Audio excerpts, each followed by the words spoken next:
Bismillahirrahmanirrahim. Today I'm going to explain the identification of acids. Means we have given to you some sort of unknown compounds, and those unknown compounds are of acidic in nature. I'm speaking about the unknown uh, compounds which are of organic in nature. Organic unknown acids are given to you, and we ask you to identify those different given unknown compounds. Previously what we have discussed. So once we give you unknown organic compound, what you do right at the outset, we perform litmus solution test. Once we perform this test, the litmus solution confirms whether the given compound is acidic in nature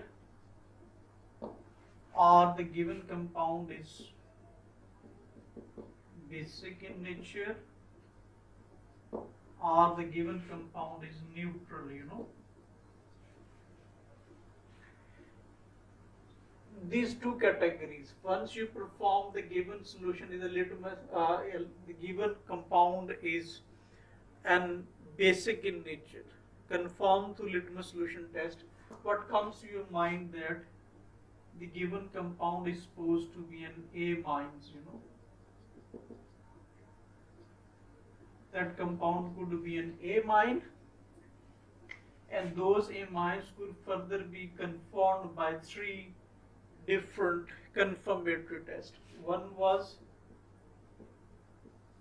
diazotization test.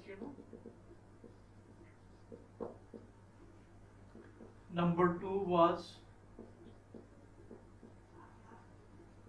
Hinsberg test. And then we have number three as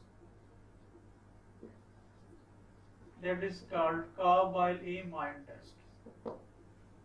What they are, how these tests are performed, what happens inside the test tube when we perform diazotization test, what happens in case of Hinsberg test, and what happens in case of carbyl amine test. I've explained to you guys in a very detail in different lectures available on YouTube's chemistry of diazotization. You can visit that in order to look into its detail of this test. Similarly, you can get the idea about the chemistry of the Hinsberg test by going through the link available on YouTube. Similarly, carbyl amine test, I think that has also been explained, and a separate video lecture is available on my channel on YouTube, so you are supposed to visit that one. Similarly, let's say once we start with unknown organic compounds and we perform litmus solution test, and it confirms that the given solution is sort of a neutral entity, then what comes to your mind? We have already explained that the neutral entities could be, number one, they could be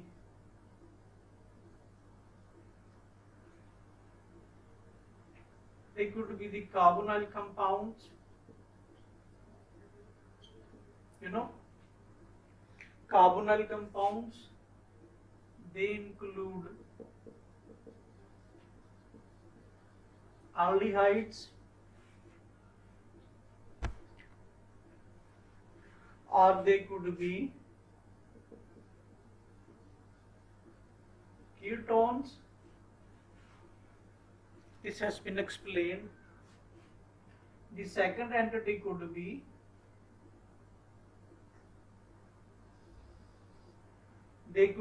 carbohydrates.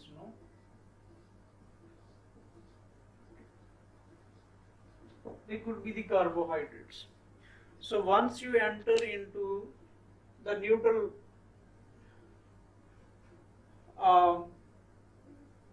area, that your compound is a neutral, then there are two choices: carbonyl compounds, aldehydes, or ketones, or carbohydrates. Carbohydrates could be confirmed by using Molish test.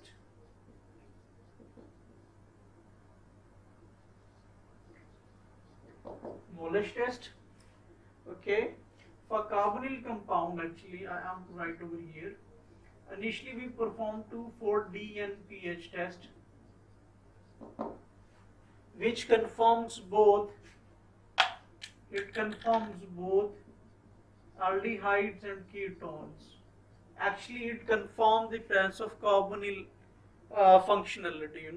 So if the carbonyl functionality is present, that is present in both aldehydes and ketones. So the presence of the aldehyde ketones could be confirmed by the 2,4-D and pH test. Again, a separate video lecture is available on my channel. That is the chemistry of 2,4-D and pH test. What happens inside the test tube during this test? What is the actual structure of the 2,4-D and pH reagent? How it reacts with aldehyde and ketones? What sort of powder is formed inside the test tube? Then how we confirm the presence of aldehyde ketone. This is explained to in a separate lecture. You are requested to visit those for a detailed account. Again, 2,4-DNP test, if turns out to be positive, means aldehyde or a ketone. If we want to differentiate, want to specify either it is aldehyde or it's a ketone, then to distinguish between aldehyde and ketones, what we do, we actually have two other tests. One is called Tollens test, the other is Fallings test. Falling solution test, Fallings test.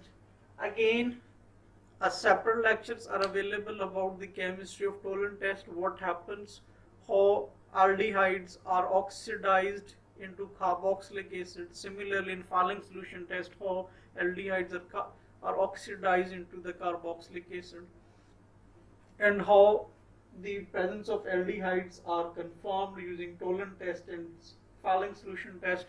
Both have some sort of limitations as well. Both are weak, both involve weak oxidizing agents, and this has again been very well explained in different chapter lectures available on the chemistry of Tollens test, and other lecture that is also available on the chemistry of the Falling solution test. So these are available on the YouTube. You are supposed to visit those in order to get an idea how an organic compound, given an unknown organic compound, could be identified using different tests. Okay, so what is left till today? This part, acidic nature. Let's say we have given to you an unknown compound and you started off with the litmus solution test, and at the as a result of the litmus solution you came to know that the given compound is a sort of an acid. Then in case of acid, again we have two choices. Either the given compound is carboxylic acid, means somebody having this sort of structures, or the acid could be phenols. We have an idea about the phenols. So two choices are there. Once you came to know that the given compound is acid, means either it's a carboxylic acid or it's a phenol. Then again we need to find out the exact structure, exact nature, whether the given compound is a carboxylic acid or it's a phenol. Then what we do really, for carboxylic acids we have a test that is called sodium bicarbonate test, and for phenols we have neutral FeCl3 test. If we perform litmus solution and the given compound turns out to be acidic in nature, then we go for sodium bicarbonate test. If we see an effervescence of CO2, it means carboxylic is present. Okay, let's say if a CO2 does not evolve during the reaction, during the test, that means the given compound is acidic but not a carboxylic acid. It can be a phenol. Then we can go for neutral FeCl3 test. During this test, if we find out, if we observe a violet color in the test tube, it means the given compound is a phenol. So this is how the acidic entities, both carboxylic acid and phenols, could be confirmed by their representative, their specific test. Now when we perform sodium bicarbonate test, what happens inside the tube, how CO2 is produced, how CO2 is evolved from the test tube, effervescence of CO2. What happens inside the test tube? What is the exact chemistry of the test? This is what I'm going to explain. Similarly, what is the exact chemistry of the test in case of neutral FeCl3? What happens inside the inside the test tube? Why violet color is produced? This is the subject of my today's talk. So let's discuss the chemistry of neutral FeCl3 test first.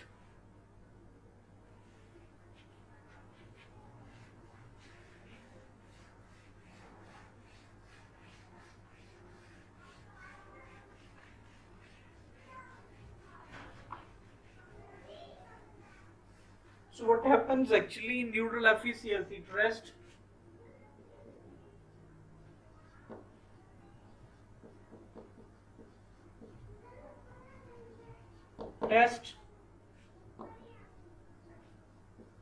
for phenols?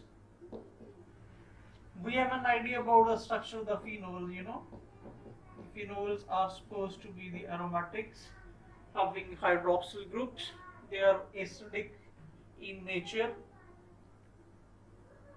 Neutral FeCl3 means this body. We put this one solution of FeCl3 into the phenol. What happens? We have an idea, it's an acidic entity, so there must be the release of proton from this phenol, being acidic in nature. So those protons can react with Cls, giving us corresponding HCls. 3 chlorides are present here, so we should have 3 molecules of the phenol. Then what happens further? That is, we are left with O negative, which are also 3 as a count, So I can write for you just to make you people understand. It carries negatives.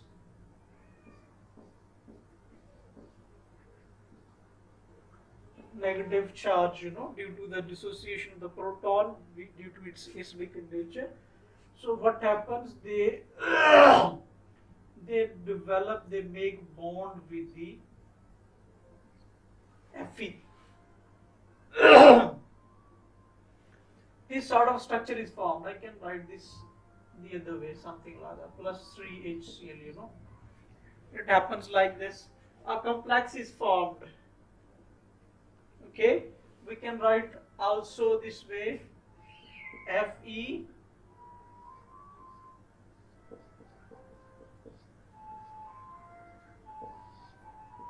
this complex is formed, this Fe the central atom, and then we have OC6H5 phenoxy, actually 3 times 1 2 3s are there. So this is a complex which shows violet color. It's a water soluble entity.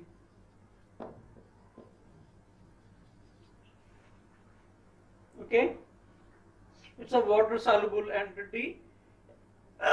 This Fe3 is in a positive state, I guess so. So 3 hydroxyls would have come from water to make it something like that, which gives violet color.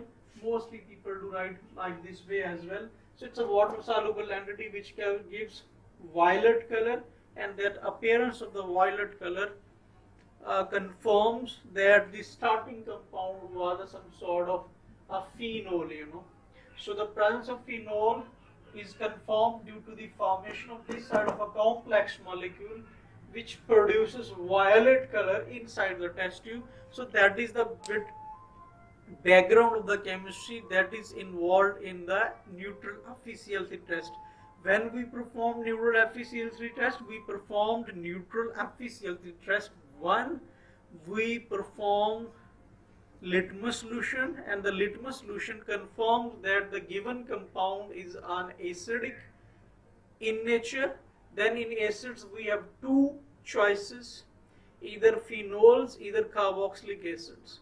So for phenols, we have neutral FeCl3 test. We take phenol, mix it with the solution of FeCl3, and if a violet color appears due to the formation of this complex, then we came to know that yes, the starting compound was some sort of phenol. If there is, you don't see any sort of a violet color formation in the test tube, then you would have thought that there is no phenol, so correspondingly there won't be any reaction, so you can't have the formation of complexes. So this is how it is supposed to be. Only the phenols, when they react with the FeCl3, they give complexes, and those complexes appear as violet, and we perceive that the violet color formation is due to the presence of phenol. So this is about the neutral FeCl3 test. We perform neutral FeCl3 test once we came to know that the given compound is an acid, and that acidic nature has been confirmed by the litmus solution test. Now let me explain again the sodium chemistry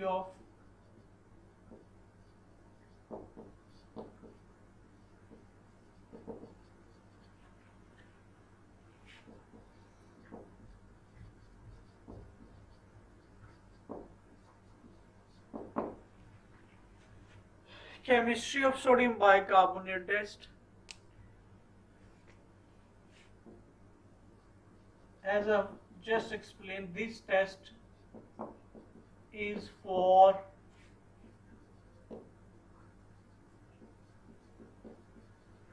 the confirmation of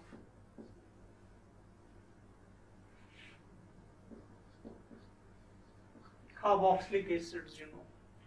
Whenever we want to confirm the presence of carboxylic acid, one can perform the sodium bicarbonate test, which suggests us if there is an evolution of carbon dioxide, there is an effervescence of carbon dioxide, means there is a presence of carboxylic acid. How it happens really? As we know, the carboxylic acids are acids. They have the positive and negative charges, So once we put in sodium bicarbonates, they have also negatives and positives. This negative has an attraction for this positive charge that is present on carboxylic acids. What happens then, we receive O negative, and then we get actually the salt with sodium. And what happens then is we have H2CO3 carbonic acid,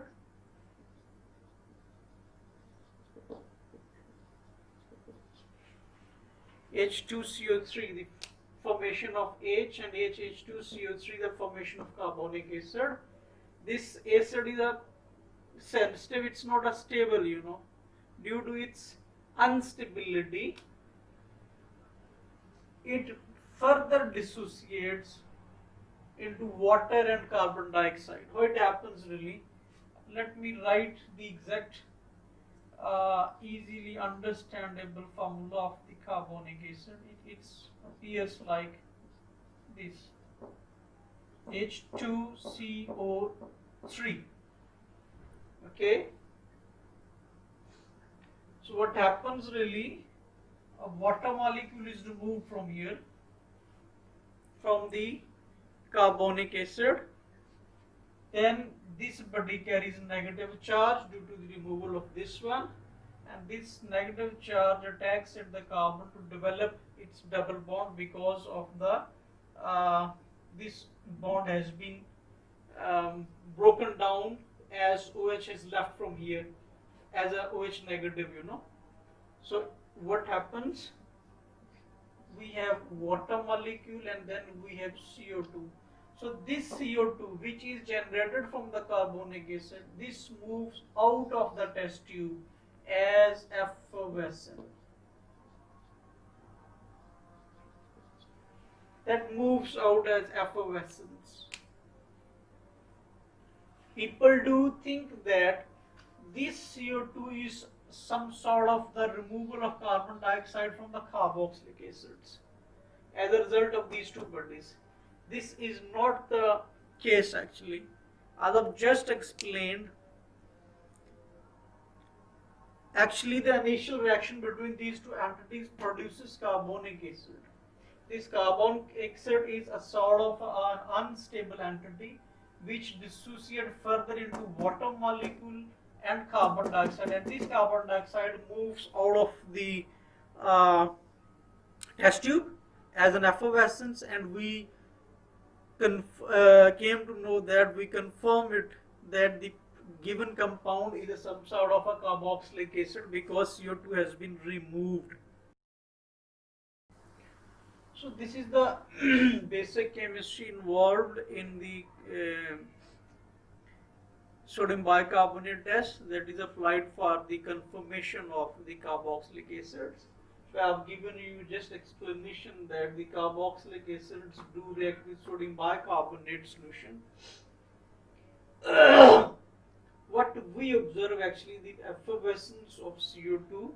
How CO2 is produced, actually the initial reaction between these two bodies gives us carbonic acid which is unstable due to the removal of one water molecule, and the CO2 from this, actually this is the molecule which actually produces CO2, and this CO2 is removed, evolved from the test tube as effervescence, and it becomes a source of confirmation that the given compound is a carboxylic acid. But never think of that the CO2 which evolves from the test tube in the sodium bicarbonate test that belongs to belongs to carboxylic acid, No, it belongs to sodium bicarbonate, which actually is produced in the next subsequent step through the elimination of one water molecule, and then the production of CO2 is there from the carbonic acid. So this is how this test confirms the presence of carboxylic acids. The carboxylic acids could be of different types, just spoke about the benzoic acids, the aromatic acids are some sort of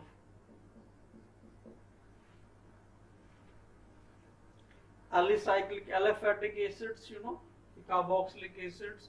Both sort of acids could be conformed by the use of sodium bicarbonate test, where we observe the evolution of CO2. Actually, the evolution of CO2 confirms the given compound was a sort of carboxylic acid.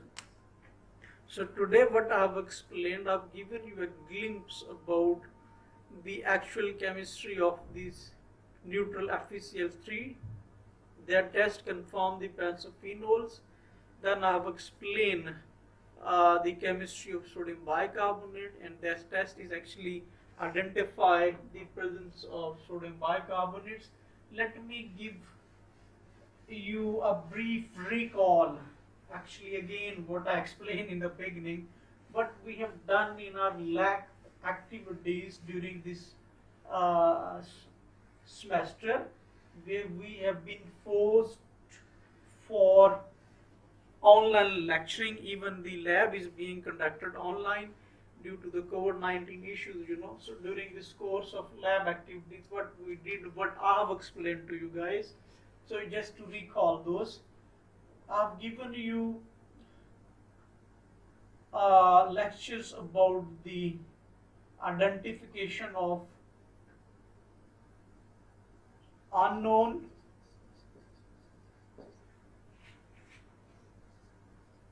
organic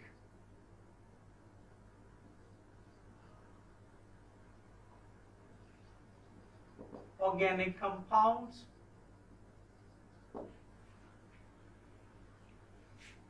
That is, once you are given with unknown organic compound, what you need to do, you need to perform the litmus solution test, right in the beginning. If this body confirms that your compound is acidic in nature, yes, it could be acid. Then in case of acid, you have two categories. Either the acid could be the given compound could be a carboxylic acid, or it could be a phenol, Then the carboxylic acids could further be confirmed by sodium bicarbonate test. Similarly, phenols could be confirmed by neutral FeCl3 test, What happens in the tests, it has been explained just a while ago. You have a better ideas what happens in the test tubes. Okay, let's move into the other directions. Again, if you are given an unknown compound and you perform litmus solution, you came to know that your compound is basic. Then it is supposed to be some sort of an amine, and those amines could be confirmed by the diazotization test. It could be confirmed by Hinsberg test.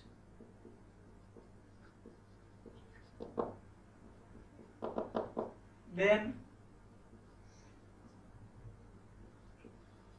one test is carbylamine test, So these three tests are available for the confirmation of amines. When you confirm the amines, once your litmus solution confirm the given solution is a basic in nature, then you move in this direction, You don't need to move in this direction, because litmus solution actually determines your line of action.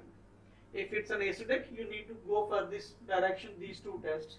If your litmus solution confirms your compound is basic, then means amine, you need to go in this direction. On the other way, if it turns out to be neutral, what happens? It could be carbonyl compounds. What they actually are, they could be aldehydes, they could be ketones, That is the category 1, or there is another category, that is they could be the carbohydrates. Okay, as I've just explained, the carbonyl compounds could be confirmed by 2,4-DNPH test, both aldehydes, ketones. Once we want to differentiate between these twos, then how we could do that? You go for Tollens test. Number second, it's a Falling solution test, In my YouTube video lectures, I've explained the chemistry of each and every test. Starting from here, diazotization, Hinsberg test, carbylamine, 3 different lectures are available. You're requested to visit for a clear view about this test, what happens inside the test tube. Similarly, identification of carbonyl compounds through 2,4-DNPH, what is the reagent, what happens inside the test tubes, has been explained in a different lecture. Similarly, Tollens and Falling solutions both have been explained well, in different lectures. So this is all about our lab activity, which I was supposed to uh, teach you during this semester as a part of your subject, that is selected topics in chemistry. We were supposed to go beyond these simple identifications, we were supposed to prepare some modern synthesis of some model compounds. We were to perform some identification of products by IR, and you know um, taking the examples of monitoring of reaction using TLCs. This was the actual theme of the lab activities during this semester. But due to COVID-19 issues, we have suspended our lab activities, and I'm just trying to give some uh, possible knowledge through online lecturing about the lab activities. So this is what I can do for you during this pandemic. I hope you guys have learned a lot about the basic tests which are applied in laboratory for the identification of simpler molecules at your undergrad level. So if you have any questions related to today's topic, you may approach me by putting your question in comment area, or you can WhatsApp your questions. Inshallah, I will be happy to respond at my earliest convenience. Thank you very much for your time and listening. Thank you. Assalamu alaikum.